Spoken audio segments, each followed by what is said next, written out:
আসসালামু আলাইকুম। প্রিয় দর্শক, বিডিআর হত্যাকাণ্ড নিয়ে ব্যাপক নাটক চলছে। নানা দিক থেকে নাটক তৈরি করা হচ্ছে, ষড়যন্ত্র, টাকার খেলা, ডিভাইড অ্যান্ড রুল, অনেক কিছু হচ্ছে। সবার মূল টার্গেট হচ্ছে এখন বিডিআর হত্যাকাণ্ডকে বানচাল করতে হবে। কারণ এই হত্যাকাণ্ডের বিচার যদি হয়, তাহলে গেল ১৫ বছরে সেনাবাহিনী, আওয়ামী লীগ, যারা এই বিরোধী দল এবং ধর্মীয় নেতা যারা আছে, আলেমদেরকে নির্যাতন করা, রাজনৈতিক নেতাদের নির্যাতন করা, ব্যবসায়ীদেরকে মারা, দেশপ্রেমিক সেনাবাহিনীকে গুম করা, আয়নাঘর বানানো, এই সব কিছুর সাথে জড়িতরা বিডিআর হত্যাকাণ্ডের সাথে জড়িত ছিল। কারণ ওইটা থেকেই কারা কারা এটার সাথে ভারতের হয়ে কাজ করেছে, ওইটার বেসিসেই বিভিন্ন জনকে বিভিন্ন জায়গায় পদায়ন করা হয়েছে। ওই বিডিআর হত্যাকাণ্ডের ঘটনায় ঠিক করে দিয়েছে কারা এর পর থেকে আহ আহ কি বলে প্রমোশন পাবে, কারা পাবে না, কারা গুরুত্বপূর্ণ পদে বসবে সেটা।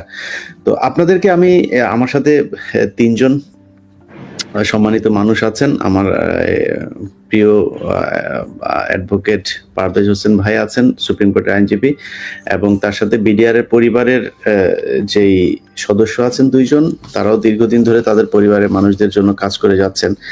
আমি শুরুতে একটা জিনিস জানিয়ে নিই, সেটা হচ্ছে যে বাংলাদেশের মানুষকে কি পরিমাণে বোকা বানানো হচ্ছে একটা ঘটনা দিয়ে আপনাদের বোঝায়। আপনারা নিশ্চয়ই গেল কয়েকদিন ধরে রাজশাহী অঞ্চলের সীমান্তে বেশ কিছু ঘটনা দেখছেন, যেটা দেখে আমি নিজেও ইউটিউবে পোস্ট করেছি যে হ্যাঁ, বিডিআর এগিয়ে যাচ্ছে, আমরা খুব বীর দর্পে সেখানে যুদ্ধ করার জন্য প্রস্তুতি নিচ্ছি।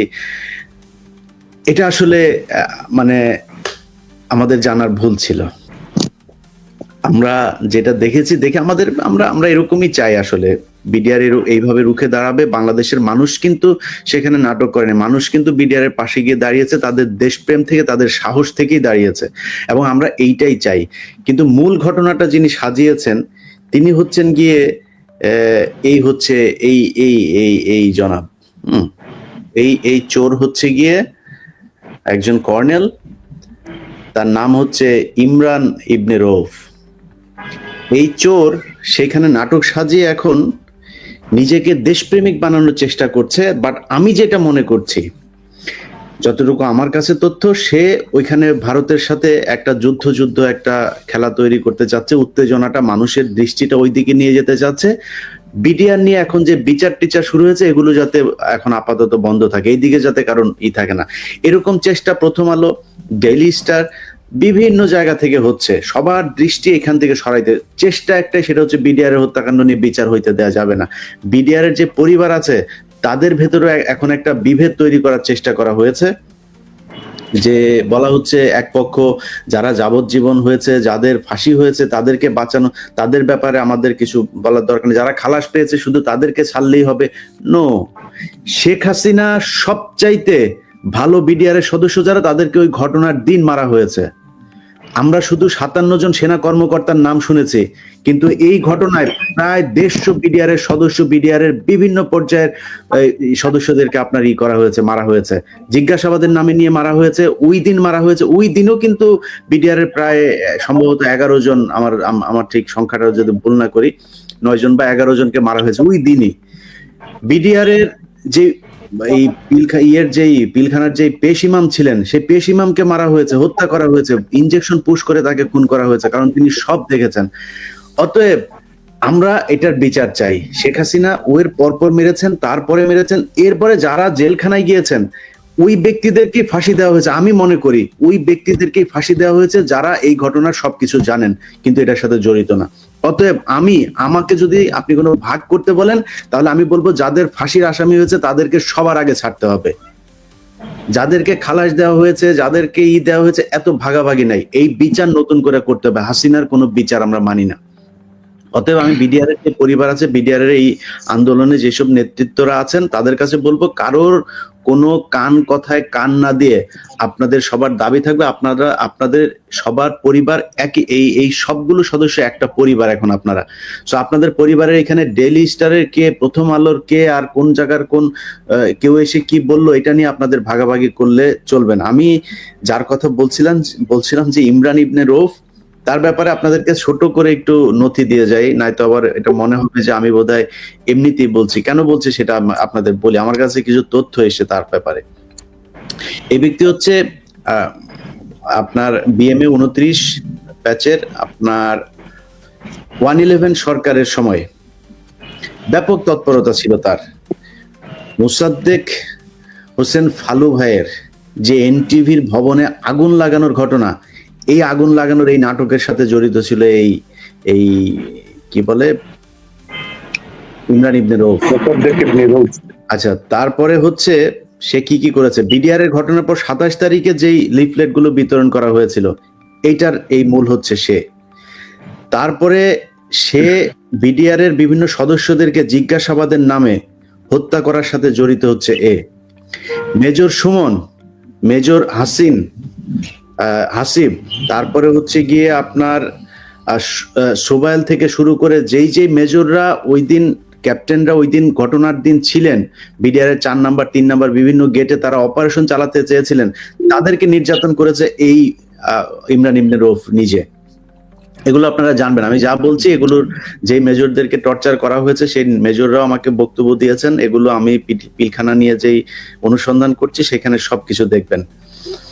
তারপরে এই বিডিআর এর ঘটনার পরপর আর্মির বিভিন্ন অফিসারদেরকে এই যে আয়নাঘর, এই আয়নাঘরের মূল কারিগর হচ্ছে এই ইমরান ইবনে রউফ। বিভিন্ন অফিসারদেরকে গুম করা এই ব্যক্তি। বিডিআর এর বিভিন্ন পরিবারের মানুষকে হুমকি দেয়া এই ব্যক্তি। তারপরে হচ্ছে গিয়ে শাপলা চত্বরের ঘটনার সাথে সে জড়িত।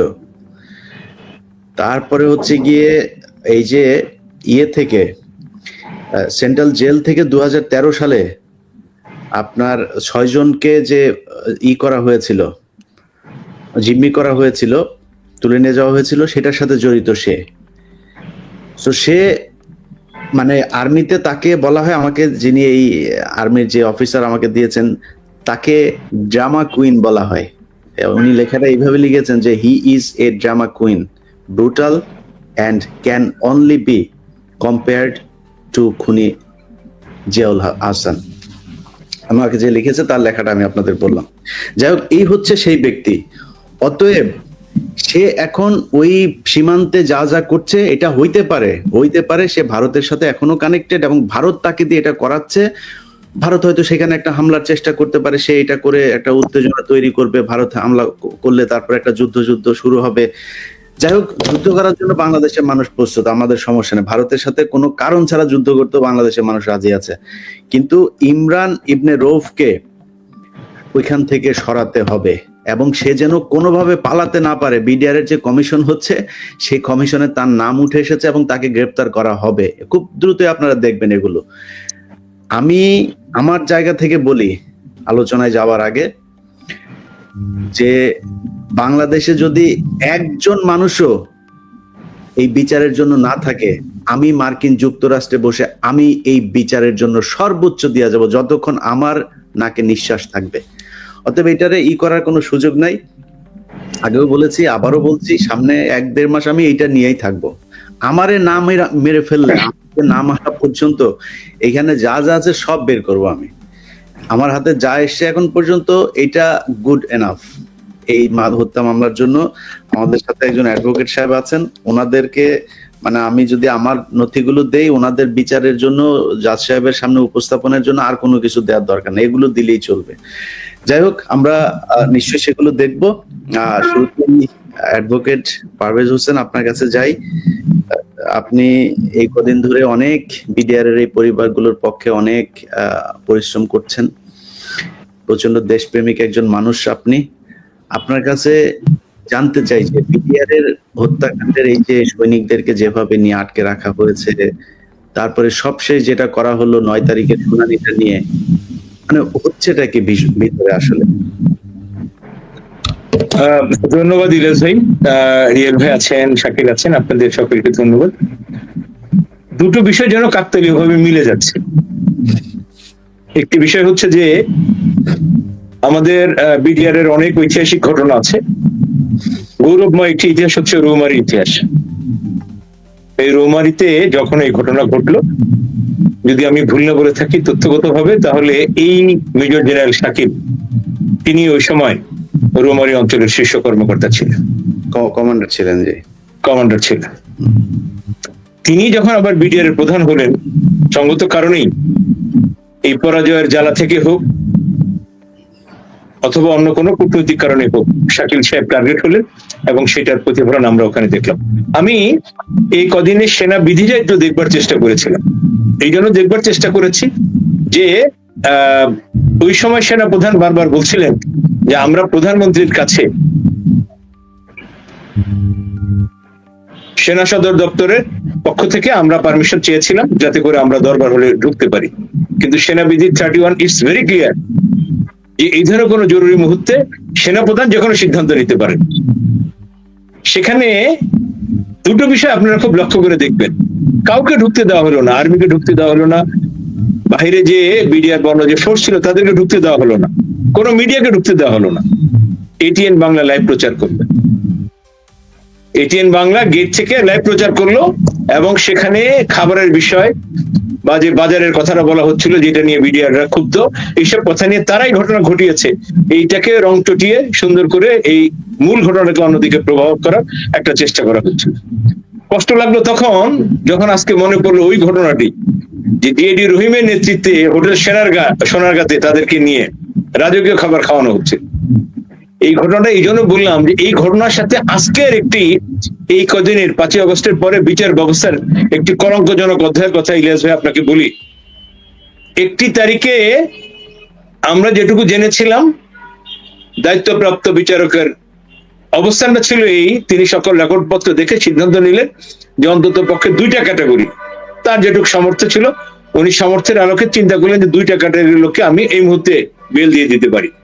একটি হলো যারা হত্যা মামলায় খালাস পেলেন তাদেরকে উনি ছেড়ে দেওয়ার সিদ্ধান্ত নিলেন, আরেকটি হলো হত্যা মামলায় তাদেরকে যেটুকু সেন্টেন্স দেওয়া হলো এই সেন্টেন্সটুকু অলরেডি সার্ভ আউট হয়ে গেছে, কেটে ফেলা হয়েছে। এই 2 ক্যাটাগরির সবাইকে উনি ছেড়ে দেওয়ার সিদ্ধান্ত নিলেন, ওই বেল পিটিশন গুলো মঞ্জুর করবার সিদ্ধান্ত নিলেন। উনি যখন এই সিদ্ধান্তটা নিলেন আমরা শুনলাম যেদিন ধার্য তারিখ ছিল উনি কোর্টে আসলেন, ওনার পেশকার বললেন স্যার আজকে 10:30টায় ওঠার কথা ছিল, একটু দেরি হবে। একটু পরে আমরা শুনলাম যে উনি অসুস্থ হয়ে পড়েছেন, উনি নাই। আমরা আজকে গোটা জাতির জানবার উদ্দেশ্যে বলছি, সেদিন তাকে বাই ফোর্স করে তাকে কোর্ট প্রিমিসিস থেকে ছুটির একটি আবেদনে স্বাক্ষর করে, সে শুধু স্বাক্ষর করে গেছে, সেটা ঊর্ধ্বতন কর্তৃপক্ষ, আমি আর নাম বলছি না, তারা আবেদনটা মঞ্জুর করে আমাদেরকে শুনাইলো, গোটা জাতিকে জানালো কি যে তিনি অসুস্থ, তিনি চলে গেছেন, এই জন্য আজকে কোর্ট বসবে না। বলছি যে এই বিচারকে একটি প্রহসনে পরিণত করার জন্য, এই বিডিআর এর মামলাকে ভিন্ন খাতে প্রভাবিত করার জন্য এবং নিষ্পেষিত নিগৃহীত এই বিডিআর সদস্যরা যারা মুক্তির প্রহর করছেন তাদের মুক্তির প্রহর, তাদের মুক্তি হবেই, আজ হোক কালো হবে, এই জাতি, এই ছাত্র জনতা, এই জনগণ বেঁচে থাকবে তাদের মুক্তি হবে। কিন্তু এই যে দীর্ঘসূত্রিতার পথ রচনা করতেছেন এটার সাথে সে আগের ষড়যন্ত্রকে মিলিয়ে দেখবার জন্য আমি একটু বিনীত অনুরোধ করছি। সবশেষ যে বিচার প্রক্রিয়ার কথাটা আমার কাছে খুব কষ্টের সাথে বলতে হচ্ছে সেটা হলো এই যে এটা সবাই জানে 5ই আগস্টের পরে আলিয়া মাদ্রাসার ছেলেরা সিদ্ধান্ত নিল যে এখানে বেগম খালেদা জিয়াকে নিষ্পেষণ করা হয়েছে, আল্লামা দেলোয়ার হোসেন সাইদিকে নিষ্পেষণ করা হয়েছে, সম্পাদক মাহমুদুর রহমানকে নিষ্পেষণ করা হয়েছে। এই প্রিমিসিসটাকে বিডিআর এর বিচারের নামে বিডিআর এর নিরীহ নিরপরাধ সদস্যদেরকে, দেশপ্রেমিক সদস্যকে এখানে নিগৃহীত করা হয়েছে, নিষ্পেষণ করা হয়েছে। সো আমাদের এই প্রিমিসিসটাকে কোনো অন্যায় কাজে ব্যবহার করতে দেওয়া হবে না। এর কারণে তারা আগে ভাঙচুর করলেন, ব্লক করে দিলেন এবং একটা কোর্টের যে স্ট্রাকচার থাকে সেই স্ট্রাকচারকে ডিমোলিশ করলেন। সেই অবস্থার পরিপ্রেক্ষিতে এরা প্রজ্ঞাপন দিয়ে আবার সেখানে যাওয়ার সিদ্ধান্ত নিল। শুধু তা না, আমি এটা আগে আপনাকে বলেছিলাম যে 24 ঘন্টার মধ্যে এই 3টা ভেন্যুকে নিয়ে, কখনো আলিয়া মাদ্রাসা, কখনো কেরানীগঞ্জের পুরনো আদালত, কখনো মহানগর দায়রা জজ আদালত, এভাবে ঘন্টার পর ঘন্টা, এক এক ঘন্টায় আমরা এক এক খবর পাচ্ছিলাম এবং এই সবগুলো নিউজ ছিল অফিসিয়াল। সবচেয়ে দুঃখজনক হইল সকালবেলা এরা জানলেন এবং বলতে বাধা নেই যে এই আলিয়া মাদ্রাসার ছেলেদেরকে দিয়ে কে কারা কিভাবে এই প্রিমিসিসের যেটুকু অবশিষ্ট ছিল কোর্ট পরিচালনা করা যেত সেটুকুকে আগুন দিয়ে পুড়িয়ে দিল। ফায়ার সার্ভিস গুলো, সবগুলো তদন্ত সংস্থা, গোয়েন্দা সংস্থা সবাই সেখানে হাজির। সকালে তারা নাটক করলেন কি, বিজ্ঞ বিচারক সহ প্রসিকিউশন সেখানে গেলেন দেখবার জন্য যে কি অবস্থা হয়েছে। তো তাদের কাছে সর্বশেষ অবস্থাটা পরিষ্কার ছিল। এরপরও না এই বিচারের নামে তারা সেখানে একটি নাটক করতে গেলেন, একটি নাটক মঞ্চস্থ হতে আমরা দেখলাম, গোটা জাতি দেখল। এই জন্য বললাম যে বিডিআর এর এই সদস্যরা মুক্তি পাবে, এই বিচারিক আদালতের মাধ্যমে তাদেরকে মুক্তি দিতে হবে। কিন্তু বিচারের নামে যে প্রহসন, আমাদেরকে সেই 2009-এর ঘটনার সাথে এই ঘটনাগুলোর সাথে পেছনে যে ষড়যন্ত্রের চেইন অফ কনস্পিরেসি, সেটা আবার নতুন করে স্মরণ করিয়ে দিল। সবশেষ আমি যে কথাটি বলতে চাই সেটা হচ্ছে এই, যে এখন 19 তারিখে একটি তারিখ ধার্য করা হয়েছে। সেই তারিখের মূল প্রতিবদ্ধ বিষয় কি, এই ধার্য তারিখে কি হবে, বেল পিটিশন গুলো ডিসপোজাল করা হবে। তারা বলছেন বেল পিটিশন গুলো ডিসপোজাল করা হবে। একইভাবে তারা সাক্ষী নিয়ে এই মামলাকে বিচারিকভাবে, যেখানে আমরা বলেছি যে একটি তদন্ত কমিশন হওয়া, যেটা মহামান্য হাইকোর্টের রিটের মাধ্যমে হইলো, রিটের মাধ্যমে হওয়ার কারণে কি প্রমাণ হইলো, যে মহামান্য হাইকোর্ট এই বিষয়টিকে পরিষ্কারভাবে নজরে নিলেন, আমলে নিলেন, যে এখানে বিচারের নামে প্রহসন হয়েছে, প্রকৃতপক্ষে কোনো তদন্ত হয়নি। তদন্ত হয়নি বলেই প্রকৃত দোষীরা আইনের আওতায় আসেনি। যারা প্রকৃত অপরাধী, যারা দোষী, যারা ষড়যন্ত্রকারী, তারা ধরাছোঁয়ার বাইরে রয়ে গেছে। এই জন্যই মহামান্য হাইকোর্ট আরেকটি তদন্ত হওয়ার প্রয়োজনীয়তা অনুভব করলেন, সেই মর্মে একটি আদেশ দিলেন, এবং সেই আদেশের পরিপ্রেক্ষিতে সরকার ইচ্ছাই হোক অনিচ্ছা হোক বাধ্য হলেন একটি তদন্ত কমিশন করার জন্য। তাহলে তদন্ত কমিশন যখন হচ্ছে, তাহলে এটা তো দিবালোকের মতো পরিষ্কার, যেখানে আর কোনো পুরনো যা হয়েছে সবগুলি হচ্ছে একটি ভুল ফরমাইশি আদেশ, ভুল ফরমাইশি জাজমেন্ট, ভুল ফরমাইশি একটি বিচার এখানে হয়েছে। তাহলে এই তদন্ত কমিশন, একদিকে আপনি এই কথাটা বলবেন, একদিকে তদন্ত চলবে, আপনি স্বীকার করে নিলেন যে আগে তদন্ত হয়নি, এই জন্য এখন তদন্তের প্রয়োজনীয়তা আছে। তাহলে আগে যেহেতু সঠিকভাবে তদন্ত হয়নি, সঠিক বিচার হয়নি, তাহলে ওই বিচারের, ওই তথাকথিত বিচারের অধীনে যারা কনভিক্টেড হলেন অথবা যারা খালাস পেলেন, তারা এখনো কেন ভেতরে থাকবেন? আমরা সরকারকে এই দ্বিচারিতা থেকে বের হয়ে আসার জন্য অনুরোধ করব। জনগণের সাথে এই ডিজিটাল যুগে প্রত্যেকটা নাগরিকের চোখ কান কিন্তু খোলা। আপনি নিজে চোখ বন্ধ করেছেন বলে আপনি এটা মনে করার কোনো কারণ নাই, গোটা জাতি চোখ বন্ধ করে আছে। ডিজিটাল যুগে এখন সবাই সব খবর রাখে। সবার আগে যাকে আপনি লেম্যান বলছেন, সহজ সরল বোকা মনে করছেন, সেও কিন্তু আমরা আমাদের এই দীর্ঘ 24 বছরের ওকালতির অভিজ্ঞতায় দেখছি, তারা আমাদেরকে কোর্টের খবরটা আমার ক্লায়েন্ট জানার আগে, আমার জুনিয়র জানার আগে, দূরবর্তী একটি লোক আমাকে খবর দিয়ে বলছে, স্যার আজকে এই মামলায় এই আদেশ হয়েছে না। সো যারা এখনো এই বিচার নিয়ে ষড়যন্ত্র করছেন এবং ষড়যন্ত্র দিনে দিনে নানান ভাবে জাল বিছাচ্ছেন, আপনারা এটা দিয়ে এই বিচার ব্যবস্থাকে এই প্রহসনে পরিণত করে জনগণের চোখে ধুলি দিবেন, তারা ভুল করছেন। এবং আমার কাছে খুব কষ্ট করে বলতে হয়, শ্রদ্ধা রেখে বলি, যে বিচার ব্যবস্থার একটি অংশ, তা না হলে ওই বিচারক যিনি আসলেন সেদিন, তাকে ছুটিতে পাঠিয়ে দেওয়া হলো, অসুস্থের ভান করার জন্য তাকে নির্দেশ করা হলো। কেন? তিনি যে আদেশটি দিবেন, এই আদেশটি স্থগিত করা, এই আদেশটি বাতিল করার, এই আদেশটিকে আবার রিভিউ করার অনেক সুযোগ ছিল। স্বাধীন বিচার ব্যবস্থার কথা আপনারা বলছেন, এই আমলে এসে যখন আমরা দেখছি যে বিচারকের হাত পা বাঁধা, তখন খুব কষ্ট হয়। তখন মনে পড়ে যে এত রক্ত, এত ঘাম, এত শ্রম দিয়ে এই জনতার বিজয়, সেটা কোথায় গেল? কোথায় আমাদের কমিটমেন্ট? সো ষড়যন্ত্র এখনো আছে। ইলিয়াস ভাই আপনি যেটা বলেছেন, ইউ আর সো কারেক্ট, যে রৌমারীর সে হত্যাকাণ্ডের প্রতিশোধ নেওয়ার জন্য যদি এটা হয়ে থাকে, বিডিআর কে সমূলে ধ্বংস করার জন্য, মেরুদণ্ড শেষ করে দেওয়ার জন্য যে ষড়যন্ত্র 26শে ফেব্রুয়ারি 2009 শুরু হয়েছিল, বিচারিক ভাবে সেটার একটা অংশ প্রতিফলন ঘটলো, তাদের কিন্তু ষড়যন্ত্র শেষ হয়ে যায়নি। এখন ওই বিচার নিয়ে নানান তাল বাহানা চলছে, এবং 19 তারিখে আরো একটি হয়তো নাটক হতে যাচ্ছে কিনা আমাদের যথেষ্ট সন্দেহ আছে। জি, আসিফ নজরুল স্যার, আপনার যত নাটক আছে সব আপনি শাওন আপাকে নিয়ে আপনারা রেডি করতে থাকেন, নাটক চালায় যান। আমরাও আসছি আপনার নাটক দেখার জন্য। যেদিন দেশের জনগণ যেদিন ধুতি ধরে টান দিবে, ওই দিন কাপড় চোপড় নিয়ে দাঁড়াইতে পারবে না রাস্তায়। আপনার নাটক সেই 5 তারিখের পর থেকেই দেখছি। কালকে একজন সেনাবাহিনীর একজন মেজরের ওয়াইফ কালকে আমাকে ফোন করেছে, সে বলল, আমি খুব আশ্চর্য হলাম, সে বলছে যে আমরা এই আগস্টের 10 তারিখ থেকে 15 তারিখ অনেকবার তাকে তাকে এই বিষয়গুলো জানানো হয়েছে যে স্যার এই ব্যাপার আমরা এটা নিয়ে করেন বিডিআর এর এই ঘটনাটা নিয়ে। সে নাকি ওই 5 দিন তাদের সাথে নানানভাবে কথা টথা বলেছে, এরপর আর সে ফোন রিসিভ করে না। এবং সেই আগস্টের 5 তারিখ থেকে তারা বলছে যে একটা কমিশন তৈরি করা হোক।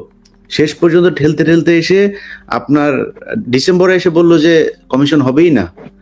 তারপরে সব শেষ মানুষের চাপের মধ্যে থেকে এসে কমিশন তৈরি করলো। আসিফ নজরুল স্যার এখনো কমিশনের জন্য। স্যার, এই লোকজন যারা আসিফ নজরুল স্যারকে টাকা দিচ্ছেন, টাকা পয়সা দিয়ে কিন্তু লাভ হবে না, সবাইকে আগে বলে রাখি। অতএব আসিফ নজরুল চেষ্টা করলে এই বিচার ঠেকাইতে পারবে না। এই দেশে অনেক দেশপ্রেমিক মানুষ আছে। সেনাবাহিনীর ভেতরে যে পরিমাণে দেশপ্রেমিক আছে, রিটায়ার্ড গুমের শিকার হয়েছিল তারা, এদের সবাইরে যতদিন আপনি না মেরে ফেলবেন এই দেশে বিডিআরের যে বিচার, এটাকে আপনি থামাইতে পারবেন না।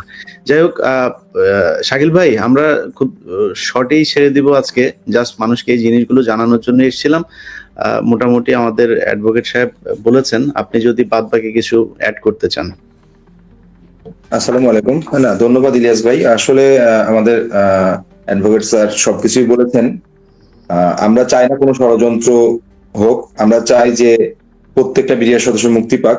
কারণ একটা জিনিস আপনারা জানেন যে পুনঃতদন্ত হচ্ছে, কারণ এটার একটা ষড়যন্ত্র হয়েছিল। এবং আমরা বিভিন্ন নিউজে দেখলাম যে কিলিং এ যারা জড়িত ছিল তারা বের হয়ে গেছে, একটা টিম ভিতরে ঢুকছে, আমার দেশে একটা নিউজে দেখলাম।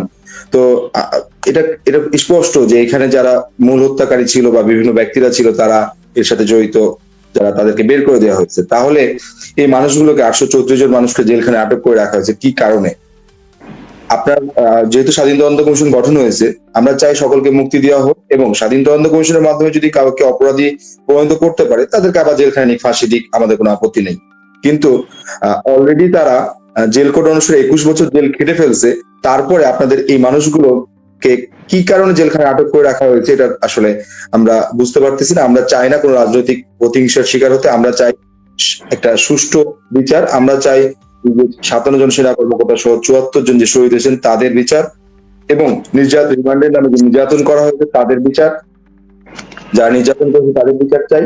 সেই সাথে প্রত্যেকটা নিরপরাধ বিডিআর সদস্যদের আমরা মুক্তি চাই, এবং আমি বিশ্বাস করি আগামী যে কোর্ট আছে সেই কোর্টে আমরা এর প্রতিফলন পাবো। আমরা এই বিশ্বাস থেকেই আজকে আপনাকে ধন্যবাদ জানাই। আসসালামু আলাইকুম।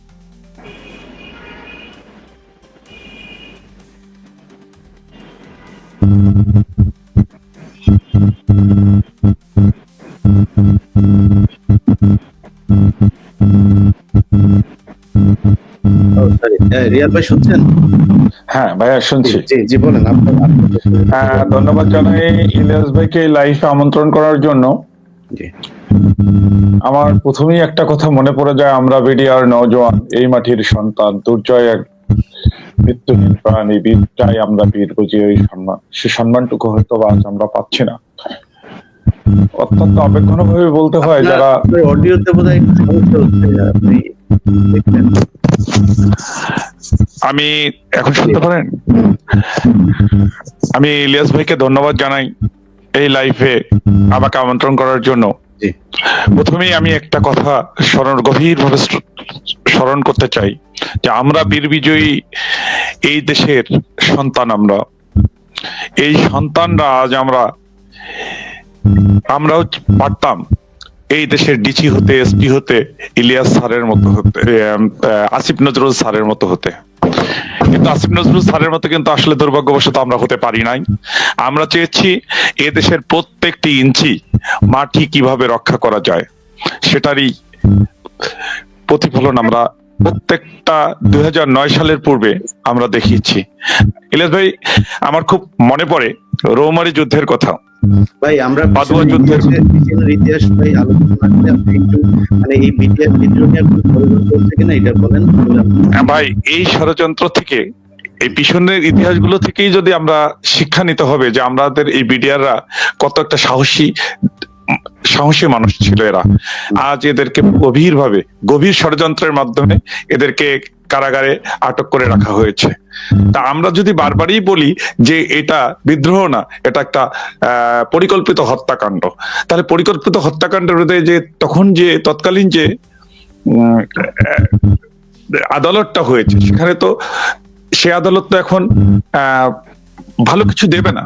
অতএব ওই আদালতটাকে আমরা নিষ্ক্রিয় করে নতুন যে স্বাধীন তদন্ত কমিশন আমরা তৈরি করেছি, সেই স্বাধীন তদন্ত কমিশন তদন্ত করুক, তদন্ত করে আমাদের দোষী ভাইদের যারা দোষী আছে, দোষী কি তারা যদি বের করতে পারে, শাকিল যে কথাটা বললো যে বের করতে পারে, তাদেরকে ফাঁসি দিক, তাতে আমাদের কোনো সমস্যা নেই। কিন্তু এই নিরপরাধ ব্যক্তিরা যারা ধুকে ধুকে মরছে তাদেরকে জামিন দেওয়ার ব্যবস্থা করুক। জি জি, রিয়াল ভাই ধন্যবাদ। আমি এইটুকু পরিষ্কার। আপনি যে কথাটা একটু আগে বলেছিলেন যে ইমাম সাহেবকে হত্যা করেছে, শুধু তা না, নিরপরাধ আরো 17 জন লোককে হত্যা করেছে। মেজর শাকিল সাহেবের ওয়াইফকে, মেজর নুরুজ্জামান সাহেবের ওয়াইফকে সহ, ইভেন তো কাজের মেয়েকে হত্যা করেছে। কাজের মেয়ের দোষ ছিল কি? শোনা, আমরা যেটুকু শুনেছি যে সে জানালা দিয়ে এই গোটা দরবার হলের বিষয়গুলো ভিডিও করছিল।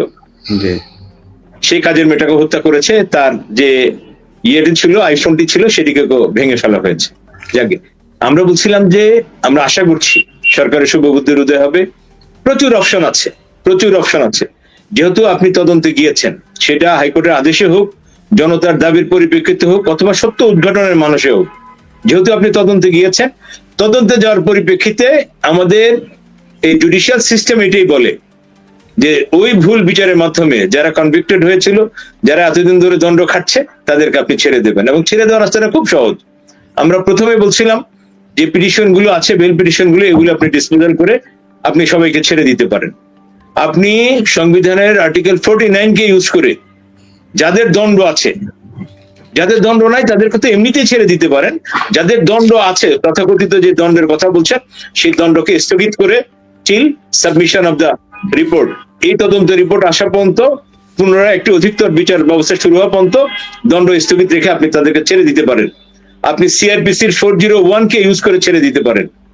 আপনি তার চেয়ে সুবিধা হলো আপনি 494 অফ সিআরপিসি, আপনি এই ভুল মামলাটি, ভুল এজাহারটি, এই ষড়যন্ত্রমূলক এজাহারটিকে আপনি প্রত্যাহার করে এই মামলার থেকে সবাইকে আপনি ছেড়ে দিতে পারেন। কেন ছেড়ে দিবেন? আজকে যে স্বাধীন তদন্ত কমিশন হয়েছে, এই স্বাধীন তদন্তে যারা আসবে তারা আইনের আওতায় চলে আসবে। সেখানে যদি আপনার মনে হয় যে এরা পালিয়ে যেতে পারে, যে কোনো প্রকার বন্ড আপনি দিতে পারেন যে তোমার পাসপোর্টটা আমার এখানে রাখতে হবে, বিদেশ যেতে নিষেধাজ্ঞা থাকবে, যে কোনো কন্ডিশনে আপনি বেল দিতে পারেন। আপনি একদিকে তদন্তের কথা বলবেন, স্বাধীন তদন্তের কথা বলবেন, এবং এর মাধ্যমে স্বীকার করবেন যে ওই সময় তদন্ত হয়নি, বিচার হয়নি। আবার ওই ভুল বিচারের মাধ্যমে, ওই ষড়যন্ত্রমূলক বিচারের মাধ্যমে যারা আটকে আছে তাদেরকে আপনি আটকে রাখবেন। দুটো একসাথে চলে না। আমরা আশা করছি শুভবুদ্ধির উদয় হবে। আপনি আইনের এই সহজ সরল পথগুলো যে কোনো একটা অবলম্বন করে আমি আশা করি নিরপরাধী মানুষগুলো ছেড়ে দেবেন। জি, আমি আবারও শেষ করার আগে যেটা বলতে চাই যে বিডিআর এর যে পরিবারের সাথে যে যারা যারা আন্দোলনে আছে, ভাই আপনাদের সবার সাথে আমার সব পক্ষের সাথেই কথা হয়। এই পক্ষ ওই পক্ষ, আমি কোনো পক্ষ টক্ষের মধ্যে নাই। আমি একটাই কথা, সেটা হচ্ছে সবার বিচার হইতে হবে। আমি শেখ হাসিনাকে মনে করি ও হচ্ছে বেঞ্চমার্ক। ও শয়তানির, ও যেই দিকে ও যেটা করে মনে হবে এটা শয়তানি। শয়তানি কাহাকে বলে? এই ডেফিনেশন হচ্ছে হাসিনা যাহা করে তাহাই শয়তানি। ও কোনোদিন ভালো কাজ করতে পারে না। সো আপনি যদি আলেমদের বিষয়টা দেখেন, এই দেশে কোন আলেমদেরকে ফাঁসি দেওয়া হয়েছে? যারা অরিজিনাল ইসলামকে প্র্যাকটিস করে তাদেরকে ফাঁসি দেওয়া হয়েছে। কাদেরকে এই দেশে পুলিশ পাহারায় আপনার করতে দেওয়া হয়েছে? হেলিকপ্টার হুজুর, ওই যে কুয়াকাটা, ওই ফরিদউদ্দিন মাসুদ, এদেরকে আপনার করতে দেওয়া হয়েছে। মিজানুর রহমান আজহারি দেশে থাকতে পারে নাই, দেলোয়ার হোসেন সাইদিরা দেশে থাকতে পারেনি, তারা জেলখানায় তাদের পচে মরতে হয়েছে। অতএব হাসিনা কখনো রিয়েল ইসলাম, রিয়েল বাংলাদেশি, রিয়েল প্যাট্রিয়ট যারা আছে তাদেরকে কখনো সে বাঁচায় রাখে না, তাদের পক্ষে কোনোদিন রায় দেয় না। অতএব হাসিনা যাকে যত বড় শাস্তি দিয়েছে আমি মনে করি সে তত নিষ্পাপ। যাদের ফাঁসি হয়েছে, যাদের যাবজ্জীবন হয়েছে, আমাকে যদি আপনি কোনো পক্ষে ফেলতে চান আমি তাদের পক্ষে।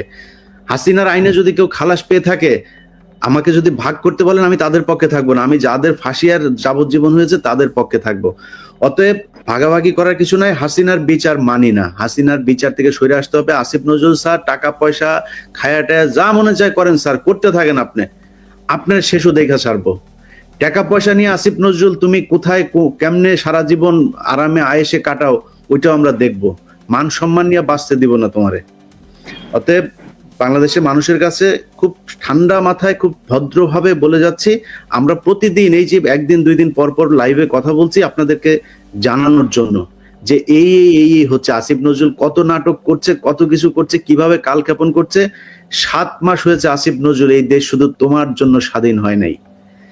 এই দেশের প্রতি ইঞ্চি মাটি যারা পাহারা দিয়েছে, যাদেরকে জেলখানায় ঢুকানোর কারণে বাংলাদেশের স্বাধীনতা আজকে 15 বছর জিম্মি, তারা জেলখানায়, তুমি তাদেরকে ভেতরে রাখা আরামে এসে সিনেমা দেখতে যাও আসিফ নজরুল।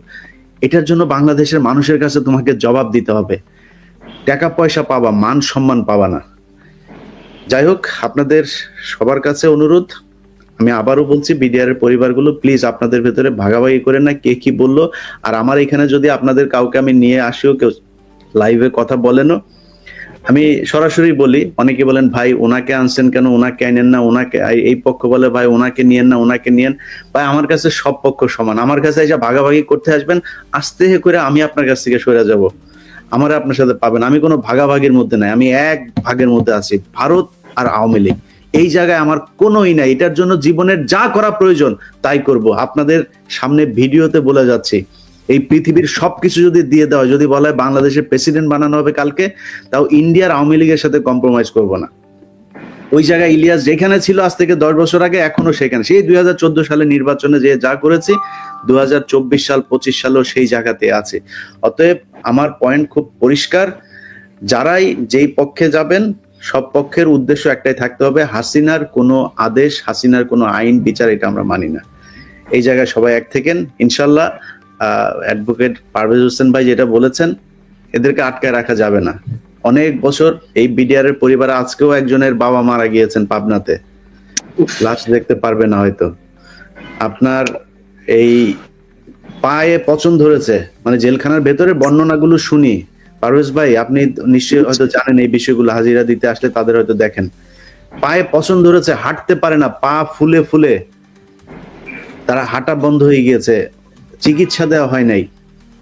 এখনো জেলখানার ভিতরে কিছু কিছু ছাত্রলীগ, আওয়ামী লীগের, বিশেষ করে মহিলা কয়েকজনের কথা শুনি, তারা এদের সাথে চরম বিরূপ আচরণ করে, বৈষম্যমূলক আচরণ করে। আওয়ামী লীগের লোকজন যারা গিয়েছে জেলখানায়, তাদেরকে তারা খুব আপ্যায়ন করে, এদের সাথে খুব বৈষম্যমূলক আচরণ করা হয়। এটা এখনো হচ্ছে, কিছুটা কমেছে আগের চাইতে। আমরা তাদেরকে বের করতে চাই, এরা নিষ্পাপ, এদেরকে অন্যায়ভাবে সাজা দেওয়া হচ্ছে, এবং সেই সাথে একটা পক্ষকে বাদ যাচ্ছে আমাদের, সেটা নিয়ে কথা বলছি না, আপাতত বিডিআর নিয়ে আছে। আলেমদের কাছে অনুরোধ, আপনাদের অনেক আলেম এখনো পর্যন্ত জেলে, ফারাবিকে এখন পর্যন্ত ছাড়া হচ্ছে না। অতএব আসিফ নজরুল, আপনাকে শুধু এইটুকুই বলবো, 2000 মানুষ কম পক্ষে মারা গিয়েছে, এদের রক্তের সাথে বেইমানি করলে এর বিচার আল্লাহ একদিন করবে। আপনার অনেক ক্ষমতা হয়েছে, যা মনে চায় তাই করতে পারছেন, বিশাল একটা মন্ত্রণালয় নিয়ে বসে আছেন, জুতা দিয়া পেটাবে ধরে রাস্তাঘাটে মানুষ, যা করছেন এটার সব শেষ পরিণতি অনেক ভয়ঙ্কর হবে। অ্যাডভোকেট পারভেজ হোসেন ভাই, শাকিল ভাই, রিয়াল ভাই, আপনাদের ধন্যবাদ। যদি শেষ কেউ কিছু বলতে চান। ভাই আমি আরেকটা জিনিস বলি, একটা জিনিস বলার দরকার ছিল, সেটা হচ্ছে আমাদের পুরো বাংলাদেশ থেকে তৎক্ষণাৎ একটা রায়, মানে আইন করে প্রায় 18,000 বিডিআর সদস্যকে চাকরিচ্যুত করা হয়েছে বিদ্রোহ তকমা দিয়ে। কিন্তু আপনারা সবাই জানেন পরিকল্পিত হত্যাকাণ্ড ছিল। এই হত্যাকাণ্ডকে অন্যভাবে মানে পরিচিত করার জন্য বিদ্রোহ নাম দিয়ে প্রায় 18,500 বিডিআর সদস্যকে চাকরিচ্যুত করা হয়েছে অন্যায়ভাবে। আমরা এই সমস্ত সকল বিডিআর সদস্যদের চাকরি পুনর্বহাল চাই, এবং সকল নিরাপদ বিডিআর সদস্যদের প্রত্যেকের মুক্তি চাই আমরা। যে অবশ্যই আমার বিশ্বাস যে কমিশনের তদন্তটা যদি বেরিয়ে আসে, এটাই না শুধু ওই দিনের হত্যাকাণ্ড থেকে শুরু করে সবকিছুই বেরিয়ে আসবে, কারা কি করেছে, কিভাবে কি হয়েছে। আমি ভাই যেই কারণে এটার প্রতি খুব বেশি, এটার ব্যাপারে আমি কথা বলি, এইটার বিচার হইলে সেনাবাহিনী পরিষ্কার হয়ে যাবে, সেনাবাহিনী একদম আওয়ামী মুক্ত হয়ে যাবে, এইটার বিচার যদি খালি হয়। এই কারণে আমি এটা নিয়ে খুব বেশি তৎপর। আমার বিশ্বাস ইনশাল্লাহ তদন্ত কমিশন এখন যারা আছে অনেক দেশপ্রেমিক মানুষ, তারা ভালো কিছু একটা দেবে। রিয়াল ভাই আপনি কিছু বলতে যাচ্ছেন? আপনার অডিওর অবস্থা খুবই খারাপ, বলেন। ইলিয়াস ভাই, আমি যেটা বলতে চাচ্ছি, আপনি কি শুনতে পাচ্ছেন? জি বলেন। আমি যেটা শুনতে পাচ্ছি, আমি যেটা বলতে চাচ্ছি সেটা হচ্ছে ইলিয়াস ভাই, আপনি আমাদের সঙ্গে থাকবেন। 18,500 পরিবার আপনার সঙ্গে আমরা আছি। শেষ রক্তবিন্দুতে হলে দেশের জন্য যেহেতু আমরা অস্ত্র একবার ধরেছি, আবারও যদি আমাদের অস্ত্র ধরা লাগে আমরা প্রস্তুত আছি। শুধুমাত্র আমরা ডাকের অপেক্ষায় থাকবো। আমরা এদেশের সৈনিক, আমরা 18,000 সৈনিক এখনো আছি। সেদিন আপনারা দেখতে পেরেছেন, 8 তারিখে দেখেছেন যে আমরা গণজামায়াত করেছি। সেখানে আপনারা আমাদেরকে কিভাবে নিষ্ক্রিয় করবেন আমরা জানি না, তবে আমরা আকুলভাবে দেশবাসীর কাছে আবেদন করব আমাদেরকে আবারও পুনর্গঠন করা হোক। এই দেশের 1 ইঞ্চি মাটি এই 18,000 বিশিষ্ট সৈনিক থাকতে আমরা বলবো যে বিশিষ্ট বলবো আমরা, যেহেতু আমরা পাদুয়া এবং বড়াইবাড়ির যুদ্ধে লাভবান হয়ে আসছি, সেহেতু আমাদেরকে রাখা হয় ইনশাল্লাহ এদেশে 1 ইঞ্চি মাটি আমরা ভারতের বর্গাবো না। জি পারস ভাই কিছু বলবেন? আমি সবশেষ একটি লাইন বলতে চাচ্ছিলাম, সেটা হচ্ছে যে আমরা এমন একটা সময় বসে কথা বলছি যখন দেশের প্রধানমন্ত্রী না, শুধু দেশের প্রধানতম ব্যাংক বাংলাদেশ ব্যাংকের গভর্নর, দেশের প্রধানতম যে মসজিদ বাইতুল মোকাররম তার খতিব সহ অনেককেই পালিয়ে যেতে হয়েছে। আমরা আশা করছি আমরা যে বিচার অঙ্গনে আছি এই বিচার অঙ্গনের সাথে সংশ্লিষ্ট একসময় দোর্দণ্ড প্রতাপে যারা চলতেন এরা অনেকেই কিন্তু এখন এই প্রিমিসিসে নেই। প্রসিকিউশন অথবা বিচারের সাথে সংশ্লিষ্ট যারা আছেন তাদেরকে শুধু এটুকু শ্রদ্ধা করে বলবো, এই দিন না, এই দিন না, আরো দিন আছে। আমরা আশা করছি সত্যের পক্ষে এবং নিগৃহীত বিচার প্রার্থী মানুষের পক্ষে আপনারা থাকবেন। আপনাদের ভূমিকা যেন বিচার প্রার্থী মানুষের পক্ষে হয়, আইনের পক্ষে হয়, ন্যায়ের পক্ষে হয়, নীতির পক্ষে হয়, মজলুমের পক্ষে হয়। আপনারা এটা স্মরণ রাখবেন, এই বিনীত অনুরোধ করছি। জি, সবাই ভালো থাকবেন। আল্লাহ হাফেজ।